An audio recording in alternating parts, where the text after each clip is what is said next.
आज माढा लोकसभा महायुतीचे उमेदवार माननीय रणजित सिंह नाईक निंबाळकर साहेब यांच्या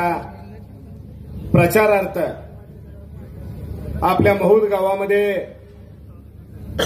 आजच्या या बैठक वजा सभेचं आयोजन केलेलं आहे। या प्रसंगी मंचावरती उपस्थित असलेले माढा लोकसभेचे उमेदवार खासदार माननीय रणजित सिंह नाईक निंबाळकर साहेब, आपल्या तालुक्याचे आमदार अॅडव्होकेट शहाजी बापू पाटील, विधान परिषदेचे माजी सदस्य आणि सोलापूर जिल्हा राष्ट्रवादी काँग्रेस पक्षाचे अध्यक्ष माननीय दीपक आबा साळुंखे पाटील साहेब, भारतीय जनता पार्टीचे जिल्ह्याचे अध्यक्ष चेतनसिंह केदार साहेब, मंचावरती उपस्थित असलेल्या नागनेताई, राष्ट्रवादीचे ज्येष्ठ नेते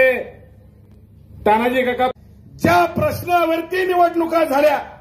ज्या प्रश्नासाठी आम्ही झटत राहिलो, तो प्रश्न खासदारांच्या आणि आजी माजी आमदारांच्या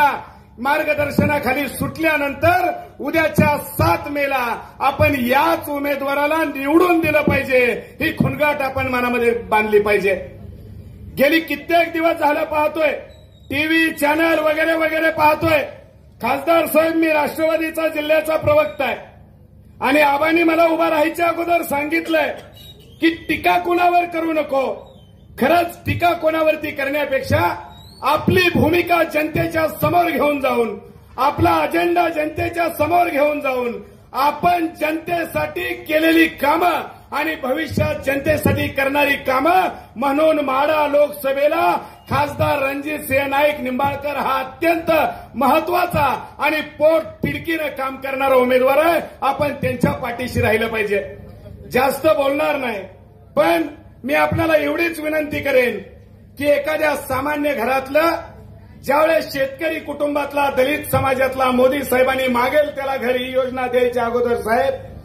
प्रत्येक पक्षातल्या सामान्य माणसानं इथल्या प्रस्थापित पुढाऱ्याच्या घरी एका घरकुलासाठी दारातली रानं धरलेली आहेत। महायुतीच्या काळामध्ये भाजप, राष्ट्रवादी काँग्रेस असेल, शिवसेना असेल, यांच्या काळामध्ये पक्ष न बघता पाहिजे त्याला घर, पाहिजे त्याला पाणी, पाहिजे त्याला योजना, कर्ज अशा अनेक योजना दिल्या। वेळेअभावी न बोलता पुन्हा एकदा उद्याच्या 7 मे रोजी कुठल्याही कुणाच्याही खोट्या प्रचाराचा विचार न करता आपल्या हक्काचा माणूस, पाणीदार माणूस खासदार रणजित सिंह नाईक निंबाळकर साहेब यांच्या पाठीशी बापू असतील, आबा असतील, या महायुतीतले घटक पक्षातील सर्व घटक असतील, यांच्या सर्वांच्या सहकार्यानं 7 मेला आपण खासदार रणजित सिंह नाईक निंबाळकर साहेबांना निवडून देऊया।